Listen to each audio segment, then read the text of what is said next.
Welcome to Four Brewers. My name is Matt Becker. As always, I'm joined by John Holzer, Jason Hizzy, Greg Nagel, and we've got a fun one today. We have some gateway beers, but not just normal gateway beers. We have our gateway beers. they have Pentium inside.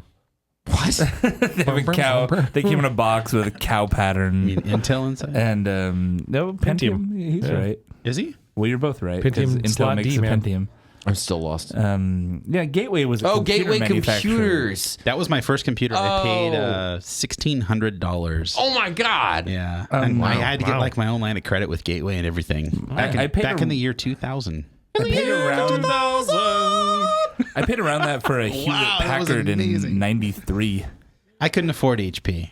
Well, I paid the same price, but 10 years earlier, or 7 years earlier. But it was a floor model. That's why it was cheap. What was your first computer ever? It was a Hewlett Packard 486 DX. Mine was with a 2400 baud modem. Oh, nice.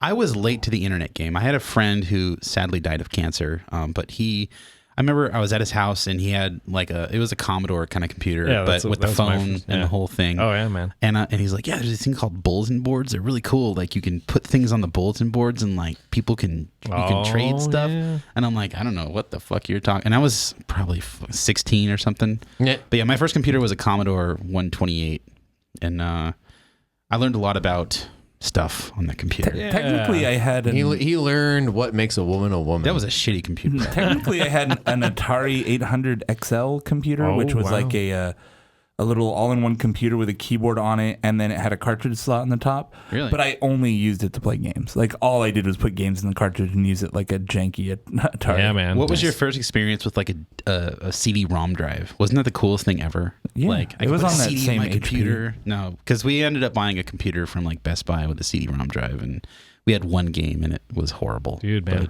But, 5 1/4 inch floppy. yeah, I used punch cards. No, I didn't. I, Gateway beers. Gateways. You guys, this is kind of fun because we all kind of brought a beer that like got us like into beer, and it's all in kind of like different in like different capacities. So, for example, Greg Nagel, Hi. what beer did you bring? I have an Anger Steam. You brought It's, Anchor Steam. made in San Francisco since 1896. as the person who probably got into craft beer first of all of us, like you Well, You're old. back though in let me say in 1987 is when I first drank this beer at a party and somebody Holy brought shit, it. really? And Hold yeah, on, you're not that much older than me. What, you're like 13? I turned 45 this month. Yeah, I was 17, 18. I was gonna say because that would have put you like 10 years older. Yeah, than me. junior in high school. In sort of thing. 1987, I was 2. Well, here I was drinking beers. But here's the thing. You were Back nothing but a then, glimmer in your daddy's eye back when Nagel was drinking craft beer. it was all about the alcohol percentage on it. Right. And not at all what was in the contents of the bottle. And it was expensive, too. You know, when you're broke, Yeah. when you can get a 12-pack of something and this is like the same price as a 12-pack, you have to really weigh out the justify options it, of yeah. flavor versus alcohol. Yeah. You know, cheaper corner, hashtag. Hey. Yeah. But yeah, I would say we drank a shitload of this Nice. and followed it up with booze Hey. and pot and all kinds of other fun stuff. Hooray. It was the 80s, so probably cocaine. Not so much. No, Not in all right. Rialto, Well, yeah. Good for you, I guess. Yeah, you know. It's just one of those beers that has always stuck with me, and it kind of, it's nice to taste something that tasted exactly like it did back then. Yeah, that's pretty dope. Well, pour it, man. Yeah, man. I need a bottle opener of some sort. Well, Where's There we go. our Here we go. opener? What was cool, A special 4B branded opener. I get the chance up at the Sacramento Craft Beer Summit this past September, and got to hear Fritz Maytag and the two brewers who kind of made this beer and like saved the whole brewery, and talk to them like face to face about it. Cool. Just the weirdest brewery. yeah. I've heard that it's really strange. Jason, you've been on a tour, right? Yeah, not. you have to schedule your tour there in advance. Months You got to in go advance. 2 or 3 weeks before schedule it to go there. But the brewery is like 4 or 5 stories It's in because it's in San Francisco, Yeah, and so so everything has on to a be hill, vertical. yeah. So you come in and you go to. They have this like cool little like bar area. It's actually a really nice bar that they don't actually use for anything but like your tasters on the tour. Yeah. It has all this like historical San Francisco stuff and like maps of the city that are like from when the brewery started. And when they tell the story of the brewery, they know it's been around for a long time, but they don't know much about what happened like more than like a few years before Fritz Maytag bought it. Okay. Like he bought it from those owners who had bought it from some other guys, and the records before that are pretty much non-existent. Like they don't really know what was going on there. They have like a fantastical history that they kind of like base the story on. Is like in 1897 they were brewing beer and they were putting it on. They don't ceiling. bullshit you. They're like, we don't really know what was going on back then. They were pretty sure the brewery was running during Prohibition though. Hey. So that was pretty cool. But, Nice. I feel like the statute of limitations is up on that one, so they're free to tell you that. You go to the top floor and they have like the tops of their brew kettles, and then you go down a couple floors and it's like, here's our fermenters, and we drain it with gravity from the brew kettles up there, and then below the fermenter floor on the bottom floor is the bottling line. It's a really cool spot. And then they had a cool ship on the roof to cool the wort. And then it pumps down into their bright tanks. Yeah, all their They wort. actually have like a real cool ship. That's all they. Yeah, all Anchor Steam is done in cool ships. There's like 5 gigantic cool ships in a room, and the room is behind glass that you can see, and it's like hermetically sealed. So it's like they filter the air coming in to keep microbes from coming in. Right. But it's all fermented in cool ships. You can see just this giant cool ship full of like big fluffy krausen coming out, and they have a closet full of hops that they use a snow shovel to get out. A hop closet. Yeah. I was like, can we go in there? And they're like, no. We're tired of you people asking. Greg, you been on the tour before? I have not. Oh man, I want to go. It's always on my list, but haven't been up there. Nice. I need to get up there again. It's been since like 05. Yeah, I got to revisit the Bay. I haven't been up there since a lot of the new stuff opened. Cellar Maker and Rare Barrel. Drake's has a new spot. The new Magnolia facility too. Yeah. It smells caramely. Yeah, it's biscuit. It's caramely, biscuity, toasty. It's kind of earthy. yeah, Peanut it's kinda- buttery. Crispy. Peanut buttery. I don't know. No peanut butter. No peanut butter. It's got it seems very Munich-y to me. It has like that kind of general maltiness. You know what I mean? Oh, Yeah, Kyle real put up- simple beer. I like how Kyle just like kind of takes control of the chat. He is posting up pictures of the cool Aw. ships. That's dope. Yeah, it's really cool, man. Yeah, all copper. All copper vessels. Oh, and there's their still for their the Anchor Spirits, And their which are brewers delicious. wear like Coveralls? It looks like it felt like going to Willy Wonka's chocolate factory of beer. Yeah. It would just be like oompa loompa doompa dee brew. Oh, that was so good. But what's interesting about Anchor is they sold out. I don't know how many years ago. I mean, it's not Fritz Maytag. Yeah, Fritz running isn't the show open. anymore. Fritz isn't on it anymore. They were yeah. the first brewery to kind of like sell out, Right. You know, and everybody was like, we're fine with it. Yeah, well, it's one of those things. It's like, people like some breweries are selling out to other bigger breweries, and people are like, nah, but then other people are selling out to like investment firms, and like equity. I think it's a beverage company that I don't know who it is. I haven't done my research, nor do I care to. They were purchased by the Griffin Group, which is a investment company focused on alcohol brands. So pretty similar to Ballast Point. honestly. Right. Yeah. The Constellation. They definitely have like history going for them, where everyone's like, yeah, you're old enough that no one gives a shit. Yeah, I mean, they have a lot of different offerings now. I think the go-to for me is still just the plain old steam beer. Yeah. It's delicious. It's simple. I don't think goes with food. I don't think much of their like other line has really hit the spot. Like they dip their toes in trying to kind of do the styles everyone else is doing, and they do it half-assed, and it doesn't work very well. I'm not a big fan of the Anchor Saison. I think that's one of the worst. That's beers I've ever that had. was really pure bad. garbage. But the Anchor Porter is amazing. Liberty is awesome. Yeah. Their classic barley styles are good, but like they've come out with a new beer probably every 6 months for the last couple of years, and it's like meh.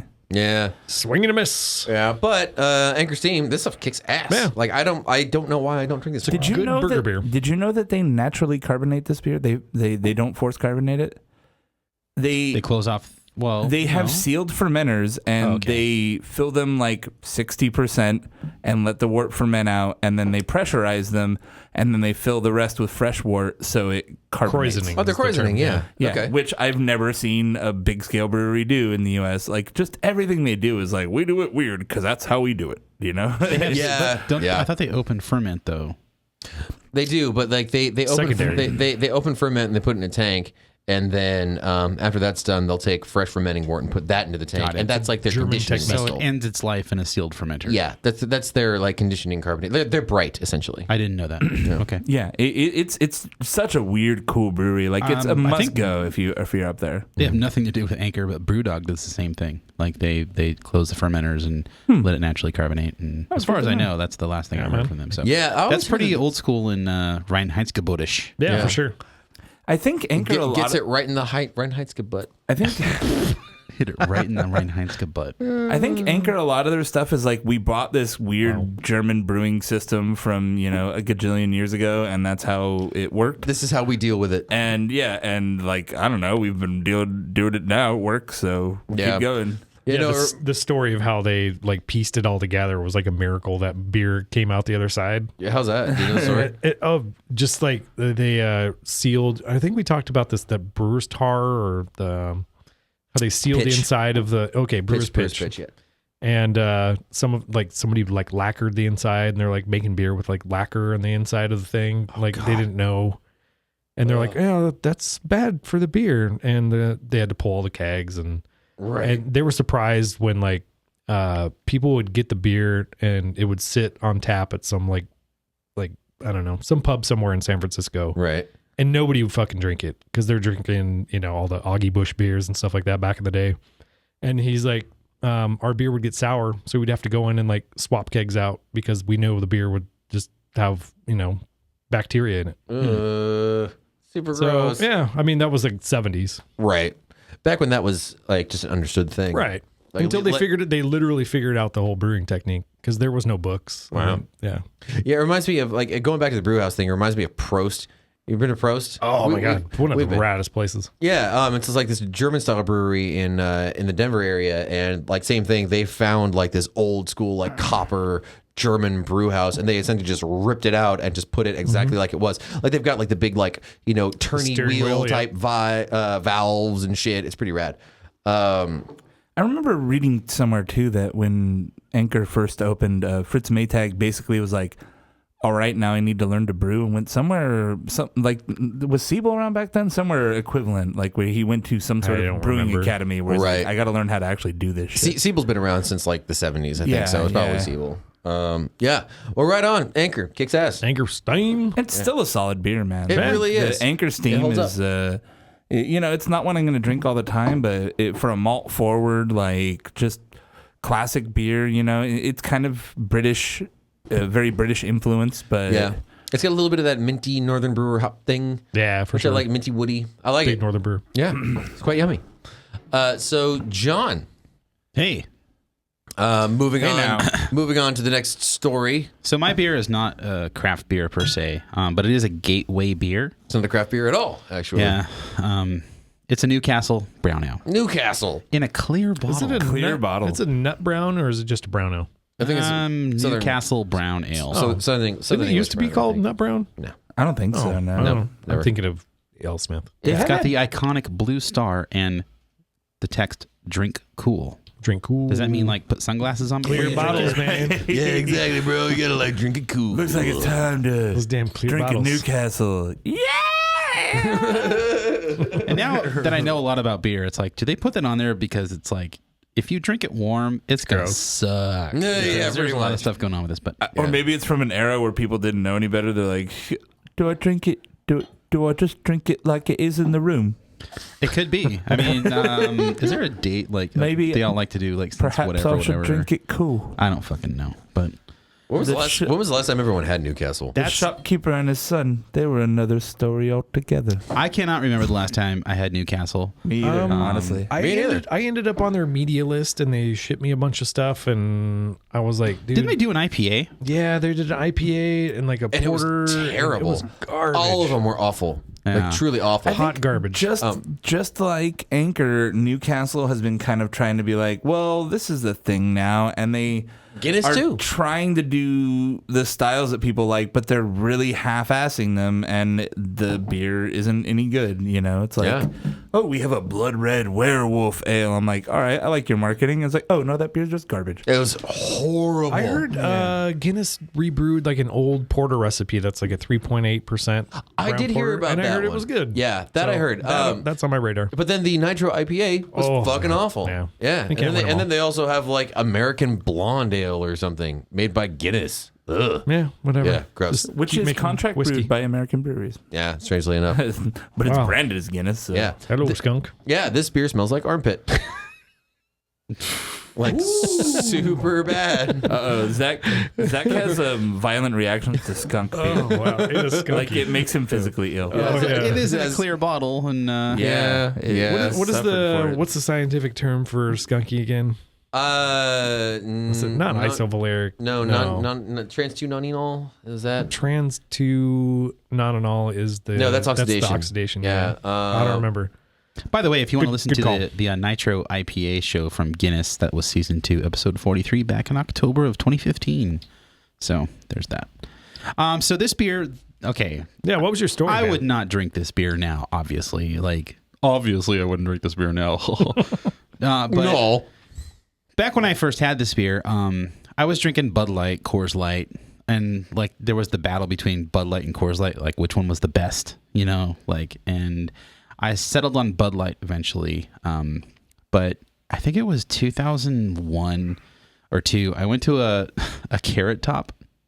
Oh, what? Show. Really? Yeah, at the Grove off of Catella. Okay. Is it the Grove? Was one of his props like a bomber of Newcastle that he just chucked at you? No. Oh my god! You leave this thing right here. It's a beer. I don't know. That kind of sounds like maybe a little. You brought a skunk up on stage and it just sprayed in your face. No, not at all. So we had I chased that flavor ever since. At that venue, they had tables set up, and you had you sat at a table and you would order food, and you could order beverages, and so. One of my friends that I'm no longer friends with anymore was with me, and he said, hey, instead of ordering Bud Light, why don't you try to get a Newcastle? You ever had Newcastle? And I'm like, no. It's premium. What the fuck is that? He's like, oh, it's like a brown ale. It's an import. It's like nutty or something. I'm like, all right, I'll try it. And I drank it, and I liked it. And I'm like, wow, this is different. I thought beer was just Bud Light and Coors Light and... that's literally what I thought beer was, because I didn't drink a whole lot of beer before I was 21. Mm-hmm. So once I turned 21, it's like, I get fucked up. So the big thing we always had on tap at my place, I built a kegerator, and I bought all the parts at Beer, and More Beer. Yeah. Before I knew anything about home brewing or beer in general. But we always had Bud Ice on tap. Oh, wow. Because it was higher ABV and super dry. And, wow. Yeah. So this was the first beer I had that was not a lager, a light macro lager. So that's why I picked it, because I still remember exactly where I was when I drank it and what I was thinking when I drank it, and I was blown away that I actually liked something that was not yellow and fizzy. So. Yeah. And I actually had a lot of my beer drinking friends in the same era. We're in the same boat, where it was a good friend of ours, non-Cougar Steve, probably in our early 20s, that was Newcastle was his go-to. It was I've moved on beyond Miller Genuine Draft and shit, and now it's Newcastle. That's the beer, right? So I drank a fair amount of Newcastle back in the day, and I always found it it's cloying. You get to a point where you're drinking it and you're just oh, you're done. Yeah, you just can't take another. It just gets gross. It definitely doesn't taste as skunky. When it's cold, yeah. See, I don't know. It smells like armpit, but I think it actually tastes pretty good. Yeah, the taste is actually pretty decent. Yeah, I'm pretty okay with it. It is sweet. Again, if you're coming from the thing where you're buying a 12-pack and you're drinking beers all night, this is a beer that might be hard to drink all night. Does that kind of smell like a lager? No. I I don't know. I mean, skunky lager. Like sulfur. I get no brown ale note at all. And the malt doesn't come through the nose. Very subdued. I don't know. I get like an almondy kind of thing on the nose. The beer is 4.7, which is actually the amount of flavor that's in it for 4.7%. It's actually doing okay.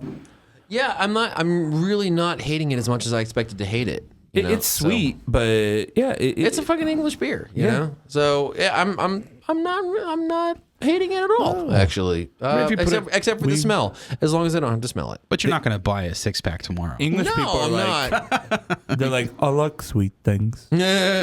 So that's my story. Also, maybe it's probably generally drank from the bottle where you wouldn't notice the skunk as much. That's true. Very true. Yeah. Yeah, clear bottle. Bad idea. Get with it, Newcastle. And they're so committed. It says the one and only on top of their bottle, on the shoulder of it. It's embossed into the bottle. And I think on the style guidelines for British brown ales, I think Northern and Southern England have 2 different standards for dryness. I don't know. Yeah, I think the North likes the sweet. It's rainier in the North, right? Yeah, they want the sweeter, bigger, just a little. I mean, they're like, yeah, it's got tons more alcohol, but it's like. I don't know which region it is, but they act like one uses brown malt exclusively in their brown ales and the other doesn't. And brown malt is an awesome malt. I love it a lot. But yeah, they're completely different styles depending on where you go in England. Yeah. Kyle said he thinks Newcastle's a blend of 2 not brown ales. It actually is. It's a blend of 2 beers. They make like a dark beer and like an amber or something like that, and they blend them together. I didn't know that. Yeah, it's kind of like, that's a really common British thing. Like ESB, help me out. Fuller's. Like Fuller's makes like 2 or 3 different beers, and then they blend them together in like different ratios to make different beers. You know, so like ESB is a little bit of like one bitter with a little bit of like porter, or like the like Chiswick bitter is like a single beer, but then like other ones are blended with other. It's pretty wild how they do it, and I cannot keep track of that shit. But yeah, how can you? Yeah, for real. Well, they can. And the English breweries, like I pulled up their Wikipedia, and it's changed ownerships like 3 times, and it's moved breweries 3 times. Nice. Yeah, and so like they've got a long storied history. Generally. Yeah, it's a brand at this point more than anything. Oh, totally. It's totally mass riding produced on the beer. brand. Yeah. Yeah. Cool. But honestly, I had that beer and I did not drink any craft beer. I stuck with the Bud Light, but it was like, oh, this is something that I can get as like a treat for myself, and I would get it occasionally. Yeah. As far as my craft beer, gateway beer, I don't even know what it is. Right. But the first beer that stands out was Pliny, and that was Neighbor Thursday days when we went to that one place that's now closed in Temecula. You weren't on the show, Brad. Was on the show. Yeah. But the first time I had Pliny was just like, this is fucking amazing, and that was a genuine. I was like, wow, this is really good. Right. But I'm not going to bring Pliny on as a gateway beer because that's kind of boring. So, well, I will say that. Wait. So it's boring, and so you brought Newcastle? Well, it's interesting. I mean, everyone drinks Pliny, you know? I will say that, the Sierra Nevada Pale Ale was heavily drank along my, over the years. And then on the new school stuff, I think like Arrogant Bastard, Stone IPA, Stone Pale Ale is kind of what Stone stuff got me into the current. Stone was definitely more of my regular drinking brewery beers, like once I actually got into craft beer, because they have a nice variety of everything that's really good. So except for Belgian beer. One of my earliest memories was pouring a double bastard into a 22-ounce glass, like to the top. Was it that big Arrogant Bastard glass? No, it was just a glass that we got from IKEA. And it just happened. I'm like, I wonder if I can fit the whole thing, and I did. And I'm like, oh my god! And they used to sell a really big, like kind of. It was like a base, like a tulip, and then it was just this tapered glass that was really tall and said Arrogant huge. Bastard on it. I remember that one. And it would hold the full 22, and it was like the only glass I owned that would like neatly hold a full 22 ounce beer. They don't still sell that? No, I don't think so. They change over glassware like crazy. Huh. So Jason, your turn. What did you bring with? What did you bring with you for your gate beer? I brought not English. Did you bring a bird? Yes, did you bring the bird? With the bird for the bird sure syndrome. Hand me the opener, please, sir. Or during it in the third sure. Yeah, I brought as my gateway beer Great White from Lost Coast in Eureka, California. Wow. This is interesting because you don't hear about Lost Coast all that much anymore. No, and like they loomed big on my beer world back then. Like my beer story is a little bit unusual, I suppose. In that I didn't drink in middle school, or nor did I drink in high school. I didn't actually have a beer till I was 25. Oh, shit. And the first time I had beer, I very distinctly remember going to a Buffalo Wild Wings. And I'm like, I'm going to have beer. And I went with my friend, and I was like, what to get? And he wasn't really a big beer drinker either, and he ordered a pear cider. And I was like, no, I want to get beer because like I'm going to try beer today. And I was like, I've seen a lot of commercials. Heineken, that's like a good beer. That's a beer people get. And so I ordered a Heineken, and I drank probably 2 ounces of it, and I left it at the bar, and I left. I was like, well, it's not for me. And then I became a spirit drinker and drank, like...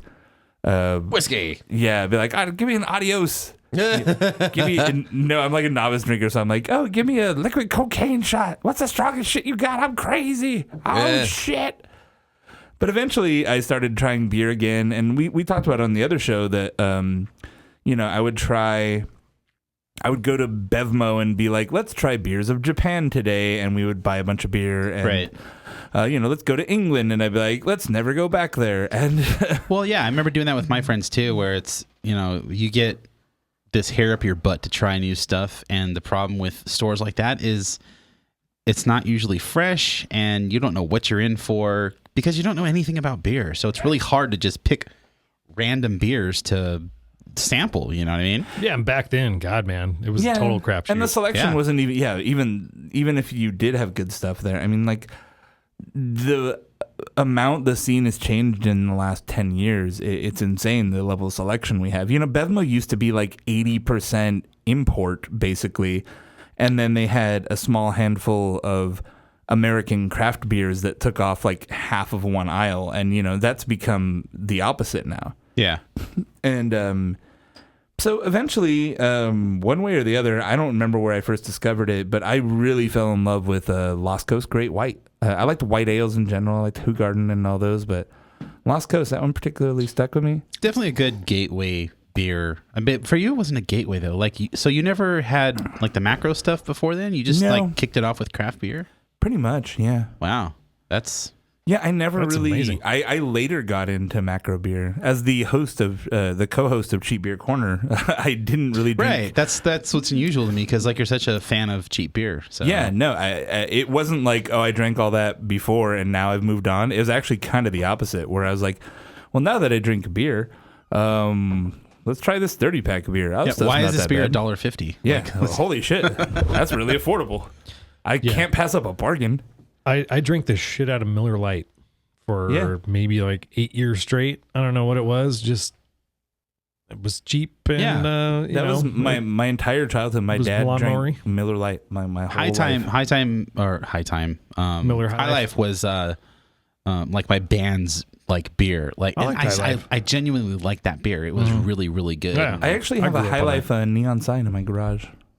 I mean, when you're playing, I don't know if you've been in a band, Matt. I have been in a band. But when you are rehearsing, like we had to practice three days per week for our shows and stuff, and so you're in there for like 3 to 4 hours. And High Life is just a great beer for that because it's like drinking water, but you get a buzz and you have fun. And dude, I remember one time we were practicing with like one of my bands, and I'm like, I want to bring something better, and so I brought a 12-pack of Racer 5, and we got like 45 minutes in, we're like, we're not being productive. Like on our second album, like we had, God, I'd get there at 6 to record, and we'd be up until like 4 a.m, right? Just like recording and drinking. It's some of the best memories of my life. Like it was so fucking fun, but it was based around macro beer because it's light and easy to drink and cheap. You know, the problem I've always had with High Life, especially in a band situation, is it's so fizzy that it makes you burp like crazy. Like, so if you had to like sing or something, that'd be rough. Well, Brian never had a problem. Yeah. Yeah, it's a gassy beer for sure, man. It is very gassy. They're like, it's the champagne of beers, so put some more fizz in it. Yeah, so it's that fucking bubbly. Like we would drink it on stage at shows. Like we were trying to be like No Effects and like have our drink on the mic stand kind of thing. And Brian, no, it never phased him. He just I guess you just burp off mic. Huh? Well, yeah. So you have like a burp button. It's like a cough button. I mean, live. It's a pedal you have on the ground. Live, you just like be like, thank you, John. The burp pedal. You got a wall. That's amazing. So, what do you guys think of Great White? I'm a trying fan. it in 2016. I'm loving it. It's a solid beer. I really like it. It's surprisingly coriander forward. It's real spicy. Zippy. Yeah. I loved this brewery so much that I literally like when I would like plan my fantasy beer trips, I was like, well, I got to go up the coast so I can go to Lost Coast. Yeah. And have you ever been? No, it's really out of the way. It's It's not just a clever name, dude. Eureka is in the middle of nowhere. It's in the middle of nowhere, surrounded by mountains. Yeah. So like, it's a pain in the dick to go to, but it's a very nice, quaint What's the town. northernest city in California? Correct? No, that's Wairika. Wairika? Yeah, Wairika is different. That's Eureka, fucking retarded. It is. It really is. No, Eureka is Something Golden like a Brett coastal says? town. Yeah, exactly. Me. Eureka! Yeah. I found gold. There's gold in them there mountains. Yeah. Honestly, Lost Coast might be like the biggest business in that fucking town. It's a tiny little town. They're a weird brewery too because we've talked about how all of these breweries have really adjusted to the modern era, and I feel like they've also kind of struggled a little bit. Like they haven't hit in the IPA market or really anything like that. Downtown Brown, man. But that being said, in a fucking fantastic segue, they recently released a beer that has become another favorite of mine called the Sharkinator. And if you've ever seen their labels, they have this kind of really cool, fun, cartoony style. That's like it's very 90s looking. yeah, honestly. very 90s, very colorful, very bright. We've done this on the show, right? Season 2, episode 6, back in February of 2015. Wow. Thanks. So check Checking it out. in. Yeah, they did a double dry hopped version of Great White. It's the same beer with dry hops called Sharkinator. I remember being a huge fan of it. This is literally just Great White, only with more hops. Yeah, which I'm like, hey, I've evolved into liking more hops. And they took the beer that I liked years ago and they added more hops. I'm okay remember with that. I remember tasting it before, and I remember it smelling like a fresh bag of hops. This one, Like these a are a fat little Something sack. old. died off. These are from like November, December, so the hoppiness may have fallen out a little bit. I still think it smells pretty good. It's Yeah. it's a little bit oxidized, but like it's got like a nice, bright, like electric kind of hop aroma to it. electric. Yeah. I'm digging it. It's electric. Definitely fresher to the better, though, with this beer. Metallica. That's a cover song that Metallica did. Is it? Yeah. Who did the original? I can't remember. It was some Britain. Was it Electric British, Eye by Judas Priest? It was the Tigers of Pantang. Now I'm going to look it up. Pantang. I think I just washed my hair with. I just washed my hair with Pantane. Pantang. Pantang's Pantang, I always say.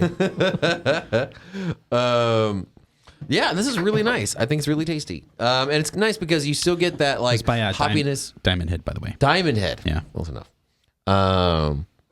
We also did Am I Evil? Yes. Yes. Diamond Head was you ever like so Metallica was like, yeah, Diamond Head was like one of the best like new wave of British whatever. Yeah. And then you listen to them and you're like, no, Metallica did it better. Like Yeah, Metallica, Metallica just ripped off Diamond Head. They did. But they just did it way better. yeah, even even like the covers, it was like, no, you guys fucking kill. Like Yeah. you're the best thing that ever happened to Diamond Head. Yeah, for real. Like the reason that Diamond Head sold any records. Same thing with the Tigers of Pantang, I would imagine. I bought the Diamond Head records and Metallica sold them to me. So Yeah. But back to the beer. White ale is I actually haven't like kind of contrary to like the experience John has with Newcastle where it's like you probably wouldn't buy it anymore. I still like white ales. I buy them like fairly regularly. I like to have them in my fridge. Like this beer is still pretty regularly. Honestly, the hoppier version makes it more into the fridge more. But I have a 6-pack right now of Sharkinator sitting in my fridge. Right on. What's it cost? Like $10. It's like pretty average. Yeah, it's from the older school before beer started getting way more expensive. Where they're like, people gotta afford this shit. It's for the working man. Yeah. Swing a beer for the working man. Oh hell yeah! Considering we're recording this, I think during WrestleMania. Literally during WrestleMania. Yeah. Oh hell yeah! I doubt Stone Cold's gonna be there. When Stone Cold ET ride a bicycle, he rides it long, he rides it hard. No, I think El Segundo canned Broken Skull just for today, and he's gonna smash them together on his head. Is that real? I think that's really happening. Yeah. Zach is nodding in confirmation. Yeah, Zach is hanging out with us, by the way. Hi, Zach. Yeah, he's not nice. a mic. Cool. Yeah, I'm a fan of Sharkinator. I liked it the first time we had it on the show. It was great. Especially when it's fresh. Like the hoppy stuff really comes through in a very, very good way. So it's worth the buy. When I was in Catalina, I saw Sharkinator, and it wasn't fresh. But, it was there, and I bought it because it was an option. So it's still pretty good, I bet. I wish it was good, but it's still, I mean, nothing over there was fresh. So, well, you're on an island. Yeah. An island under the sea. Tattoo. The plane. Island, swim back to shore. So, last but not least, it's me. It's me. It's me. Hey, Ma, look at Jason's taking the lead so we couldn't get Golden Brat. So my beer is you were talking about your Pliny experience, Sean, how you're like, whoa, what the fuck? Like for me, I had like kind of an odd beer history because like I remember like I started like drinking for the first time, and I remember the first time I ever got drunk, it was rum and Coke. And I'm like, this is rad. And so I started drinking beer, and I drank a lot of like Pete's Wicked Strawberry Blonde. Yeah, buddy. You remember that shit? Oh, fuck yeah. Remember Yeah, the like- St. Ides, like flavored St. Ides beers or No, this wine predates that. coolers, or that was my other thing that I would nice. gravitate Yeah. towards too. Well, Yeah. it was a Henry lot of Weinhardt's and Pete's yeah. A lot of Pete's Wicked and Lowenbrow. Yeah, I wasn't down with the Lowenbrow, but so I had like bits and pieces, and then I had like Sierra Nevada Pale Ale, and I'm like, oh, this is so bitter. But I kind of like progressed. But I remember one time there was a party at my buddy Jeff's house, and I had like a couple of good beers, and I've been like, wow, this is pretty cool. But I got a bottle of Stone's 11th anniversary, which was the black IPA that later became Sublimely Self-Righteous. And I remember going to the party and being like, I got a cool beer. Right. That makes me cool. And I crack it open and I'm drinking it and I'm like, wow, this is fucking good. And then I like get like halfway to the bottle and I'm like, holy fuck, this is awesome. Like, what is this? I'm like, what the fuck is this? It was like shocking to me that I could actually like taste all this stuff in this beer. And so that was the first time that I had a beer and I was like, this is awesome. It was like shocking to me that like that could happen. Like that could be liquid. That was kind of similar with Pliny for me because we were, like I said, it was New Brew Thursday's first on location show, so I was super nervous because I didn't know what I was doing. Yeah. And Steve was like, "You want a beer?" I'm like, "Yeah, just give me something. I don't care."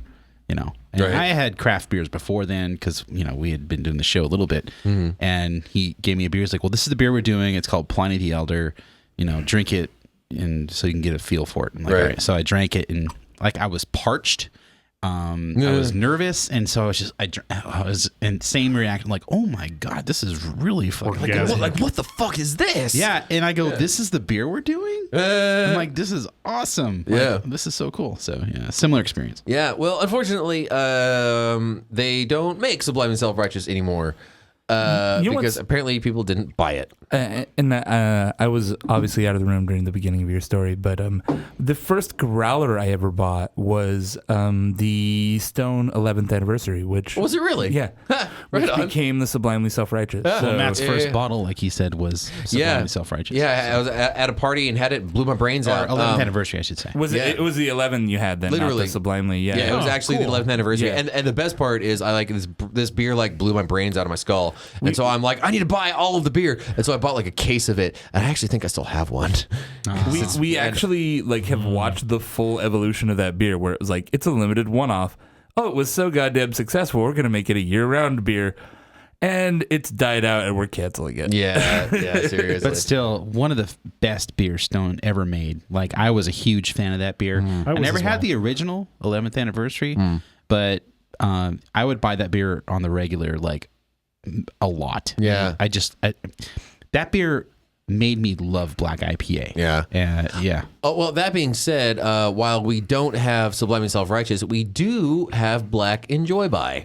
Which is not the same. It's the evolution of Sublimely Shout out to Self-Righteous. Stone. They sent me this bottle. So Hey. thanks, Stone. Oh, this is Stone wicked fresh, too. Bottled 328. I mean, Wow. it's an Enjoy by Black 5.4, but yeah, this is a week old. Holy shit, yeah. Less than a week old. That's Thanks, insane. Greg. Thanks, Stone.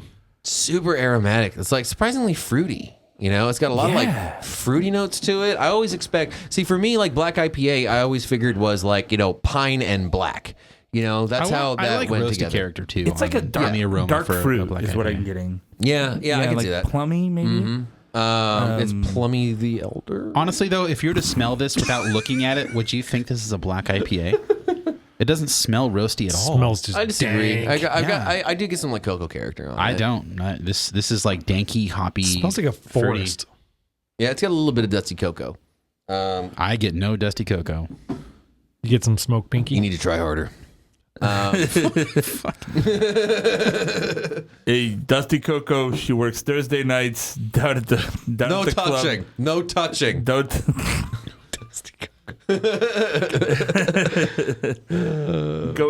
Going Thursday nights after 8 p.m. Dusty Coco's there every time. It's very popular. You might have to wait a little while. Make sure you tip well. This is really nice, and the thing that Stone always did well is that a lot of black IPAs or Cascadian dark ales, quote unquote. Nope. No. Yeah. Okay. They Black IPA, that's final. Thank you, Golden Brett. They always we're gonna go dark, but we're gonna go as not dark tasting as you can. And I always thought that was weird. No, it's that's not what I like. Yeah, I mean, you always want to have a little bit of roast to it, like an edge. I want a chocolatey, roasty, hoppy black IPA. Right. And Oats and Bros, that's another beer that I made that I'm really, really proud of because I think I nailed it. For my palate, at least. And people seem to like it. Did you try Stone's Americano Coffee Stout? I did. No. I have not tried that one. And it's like a coffee beer with just a shitload of hops, too. And it's pretty, I dug it. Okay. There's actually I did a Snapchat review and put it on YouTube on our channel. So that's a fun beer. I liked it. It was good, and it was very bitter though. I didn't expect it to be the way it was. Coffee bitter and hot bitter all at the same time. Yeah, exactly. And roast. Also, real quick, I want to give a shout out. I forget which anniversary it was, but the Escondidian Black Ale. Do you guys remember that 15. one? Was that like the 15th? That one was awesome. Aren't they supposed to rebrew that? I think that one's coming back for their revisited. Is it this year? Yeah. Yeah, that beer. When I saw, I was just like, "Thank you." I'm like, yes. I was literally like, "Oh shit, thank you! This is so cool." Dude, when Matt said that they didn't make Sublimely anymore, and then I wandered into the store and I saw bitter chocolate oatmeal stout, which the label looks very similar. Yeah. I was like, I think it's back. No, it's not. It is a throwback label for sure. Yeah, it's very similar to the style label. I was like, it's the same label except the next says Encore Series. Yeah. So, yeah, I'm enjoying the shit out of this. Surprisingly, wow. Black IPA isn't. Honestly, I was pretty much like the greater beer public, where I just kind of got sick of it. Pretty fast. I think a lot of people jumped into it and they did it shittily. And that's true. It didn't help anybody. Kind of like kettle sours. Hey, beer trends. Hey, Cloudy LMAO. beer. Now, you did say one thing that struck me is you said that you were surprised that it was liquid. This liquid exists. Yeah. There's a few beers that it hit me like that. Actually, from being on the show too. That Anchorage beer, the barley wine. Oh my God. That's on the top of your fridge. Yeah. Oh, the devil. Deal with the devil. Deal with the devil. Yeah. That was like, how is this liquid? How is this real? How do they make this? Yeah. Like, this is I so thought that fucking many times amazing. about beer. It's like, I think I'm such a rad home brewer, but then I drink something and I'm like, there's no fucking way I can make that. Like, that's just amazing. And then they're making it in like mass quantity. Right. Yeah. Oh my God. It's shocking. Yeah, well, honestly, a lot of times the fact that they're making it in mass quantity is actually an advantage. Sure, yeah. Anything, That's very true. Yeah. There's some pretty weird ingredients in this beer. I'm reading on the asparagus, the little drive-by. Well, no. So the dark malt canvas comes from German Cinnamar and Patagonia Black Pearl barley. Okay. All right. Yeah, Cinnamar is essentially it's a product made by Vireman that is essentially beer food coloring. Yeah. And then the Black Pearl from Patagonia is essentially just like what's the dehusked black malt from Vireman? The Black Prince. Carafa. Yeah, Black Prince. So you're just getting color from it, essentially. Well, you're still gonna get some roast character from it, but it's not going to be like as like super coffee forward like a roasted barley or like that kind of thing. right? So what else is in it? The hops in this are Vic's Secret, Yeah. Ella, and Galaxy. The fuck? Really? Vic's Ella. Secret? Yeah, that's all. Yeah. Those are all new-ish Australian varietals. Guess what happens when you Google Vic's Secret? Tell us, Jason. Victoria's Secret. Yeah, it's like, did you mean Victoria's Secret? There you go. Beer geeks are like, oh. You know what you say? Yeah. Yes, I did. Yeah, it's like, well, I did know. Well, I'm here. Well, I could use some need panties. Where's those Angel Girl things? I've never heard of Vic's Secret hops. They're pretty new.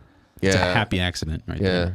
And Ella, I think our friends at Bootleggers just did a single IPA, like session IPA with Ella. Yeah, Ella actually used to be Very called weird hop. Stella, and guess who sued them? Vic's Secret used to be called Victoria's Secret because they're from Victoria in Australia. I wonder who sued them. Yeah, and guess who sued them? Yeah, and see, but the thing is that now Uncle Vic is going to be like, "Hey, fuck you guys, give me my money." I'm glad Zach enjoyed that joke because I didn't think anybody else did. I was chuckling. So I think we should highlight that the Enjoy by Black IPA is nothing near the Black IPA. Sublimely. Yeah, no, Sublimely. Actually, I actually found the recipe for Sublimely, and it was super simple. I mean, it was essentially like two-row. I think it was like Crystal 40 or Crystal 80, and Carafa, and then it was actually Simcoe Amarillo was the combination of the hops in there. Yeah, that beer was roasty and super fucking bitter. Mm-hmm. Like this beer, the first time I had it was from a growler at Jason's house that I think Zach brought. I think someone had a growler of it, and it was way chocolatey. Like it had from Stone. Well, someone brought it. But no, it just the malt character on the beer was just more complex. It wasn't nearly as bitter, but I think it was more well balanced than Sublimely was. Yeah, Sublimely was much more aggressive. I love Sublimely so much. I'm so looking forward to the Escondidian because the Escondidian was like Sublimely on steroids. I saw that beer just literally collect dust on shelves though. Like nobody bought it. Yeah, I'm gonna be honest. Including me. I didn't buy it a whole lot either. So I think they flooded the market with it too. It was like everywhere. Yeah. Well, they tend to flood the market with beers that people don't want, Yeah. like elderberry beer, for example. No. No. Say something about Even then, they're like, "Come to our warehouse and buy this shit for cheap, for real. We can't sell it. Come on, like, please take it. Please clap. Please clap. So, how awkward was that, by the way? yeah, it was. Yeah. So glad he dropped out. got her damn wrong. Stupid motherfucker. John turned into fucking Yosemite Sam. Schneiderfrassen. Snickelfratzen, indeed. So yeah, this was fun, you guys. It's a glimpse into the secret origins of the Four Brewers. Yes. Which I think is what we should call this episode. Dank, dirty bastard. The secret origins of Four Brewers. I like it. Got it. Well, if you want to see more of our secret origins online, you can find us on Facebook, Twitter, Snapchat, Instagram. You can find all that information on fourbrewers.com. Check out Cheap Beer Corner. Cheap Beer Corner is our cool YouTube show where we drink cheap beer. Well, really, Jason makes me drink cheap beer. And it's a lot of fun. We are going weekly now, which is going to be cool. Yep. What do we have coming up? We have, I think, Keystone Light coming up. Yeah, Yeah, still on deck. Mickey's. We got Mickey's on deck. Yeah, a lot of fun ones. And I've got a 30 beer deep cheap beer cellar, so we'll be trying stuff from all over the country. I got some Kid Rock badass lager. I got some. I have the AC/DC lager. I got some Yingling. Yeah, we got AC/DC with some more musical lagers. Wow. Let me get the Iron Maiden beer. Whatever. The Trooper, it's not cheap. Yeah, it's not cheap. It's actually not bad either. It's all right. No, what's the Mastodon beer? The Mastodon beer was I think it was just called Mastodon, but it was the Hunter was. That wasn't a cheap beer. No, it wasn't cheap. Yeah, it wasn't. Never mind. You know what? Musical beer episode actually would be a pretty good one to do. It'll all be the same though. I'm gonna write that in my dream. Really? We can do a couple of lagers, but then I mean, like we could do the Mastodon beers that they did with musical beers. Oh shit. Musical beers. That kind of freaked me out. Like, what's happening? Go to patreon.com/4brewers if you want to give money to the show. Stop it! What's this weird tongue thing? We're starting a jug band. Oh my god. I've never seen that. That's how you get a different tone out of a jug. Oh, that's so dirty. That's how. Look at somebody playing like a fucking trumpet. That's how they play.